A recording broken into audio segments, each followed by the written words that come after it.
March 6 ബുധനാഴ്ച. ഇന്ന് പാതി നോമ്പ് എന്നാണ് നമ്മുടെ ആരാധനക്രമത്തിൽ പറഞ്ഞിരിക്കുന്നത്. മിഡ് ലെൻറ്റ്, അതായത് 50 ദിവസത്തെ പ്രധാനപ്പെട്ട നോമ്പാചരണത്തിൻ്റെ മധ്യഭാഗം.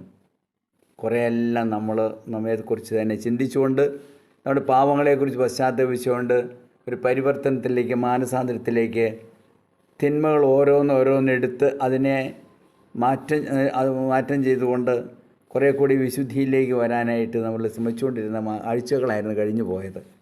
ഇനി കൂടുതലായിട്ട് നമ്മൾ എന്താണ് ഈ പാതി നോമ്പ് കഴിഞ്ഞിട്ട് തുടങ്ങുന്നത് എന്ന് നമുക്ക് ബൈബിളിൽ കാണാം.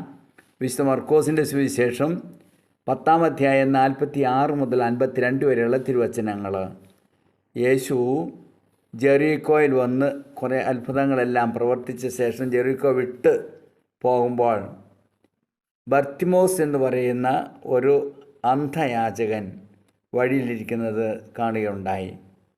നസ്രായനായ യേശുവേ എനിക്കനിയണമേ എന്ന് ഉറക്കെ ഉച്ചത്തിൽ വിളിച്ചു പറയുന്ന അന്ധയാചകനെയാണ് അവിടെ കാണുക. ദാവീദിൻ്റെ പുത്രനായ യേശുവേ എന്നിൽ കനിയണമേ. പ്രാർത്ഥനയ്ക്ക് ആഴമായ എളിമ വേണം, വിനയം വേണം. തുറന്ന ഹൃദയത്തോടുകൂടി ദൈവസന്നിധിയിലേക്ക് ഉയരാനായിട്ട് നമുക്ക് സാധിക്കണം. പലരും അവനോട് പറഞ്ഞത് നിശബ്ദനായിരിക്കുക, മൗനമായിരിക്കുക എന്ന് പറഞ്ഞ് ശകാരിക്കുകയാണ് ചെയ്യുന്നത്.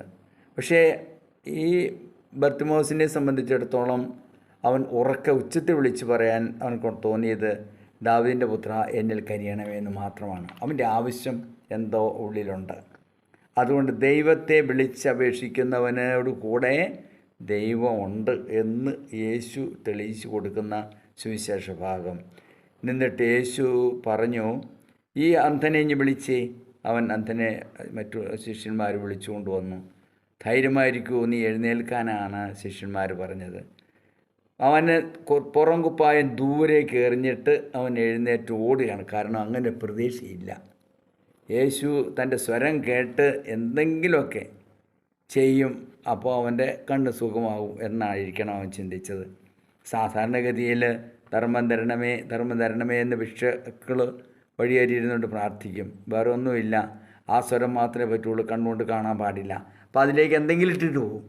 ഇതുപോലെ തന്നെ യേശു തനിക്ക് എന്ത് കാഴ്ച തരും, എന്തെങ്കിലും ഒരു അനുഗ്രഹം തരും എന്ന് കരുതിക്കൊണ്ട് അവൻ ഉറക്കെ വിളിച്ചു പറയാണ്, യേശുവേ എന്നിൽ കനിയണമേ, ദാവീദിൻ്റെ പുത്രനായ യേശുവേ എന്നിൽ കനിയണമേ.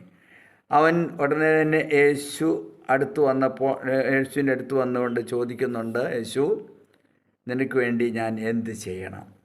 ഈ അന്ധനോട് പറയുന്നതാണ്, അവന് കാണാൻ പാടില്ല, പക്ഷേ അവനോട് പറയുന്നതാണ് യേശു, നിനക്ക് വേണ്ടി ഞാൻ എന്ത് ചെയ്യണം?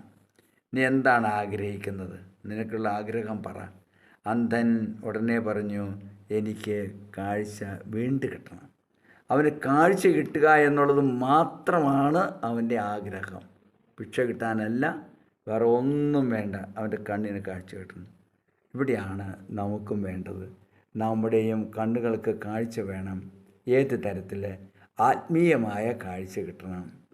ഈ കഴിഞ്ഞ ദിവസമൊക്കെ കണ്ണിനെക്കുറിച്ചും കാഴ്ചയെക്കുറിച്ചൊക്കെ ആയിരുന്നു നമ്മൾ വായിച്ചിരുന്നു ബൈബിളിൽ, അത് ചർച്ച ചെയ്തിരുന്നത്. അപ്പം അതുപോലെ തന്നെ കാഴ്ച കിട്ടുന്ന ഒന്നായി മാറണം. അനുദിന ജീവിതത്തിലെ നമ്മുടെ ദർശനങ്ങളും നമ്മുടെ ബന്ധങ്ങളും നമ്മൾ ഇടപെടുന്ന ഓരോ കാര്യത്തിനകത്തും ഈ കാഴ്ച ലഭിക്കാൻ, ആത്മീയ കാഴ്ച കിട്ടാൻ നമുക്ക് ഇടവരണം. യേശു പറഞ്ഞു, പൊയ്ക്കോ, അവൻ്റെ വിശ്വാസം അവൻ രക്ഷിച്ചു. ഇതുപോലെ തന്നെ നമ്മുടെയും വിശ്വാസം നമ്മെ രക്ഷിക്കട്ടെ. അതിനുവേണ്ടി പ്രാർത്ഥിക്കാം.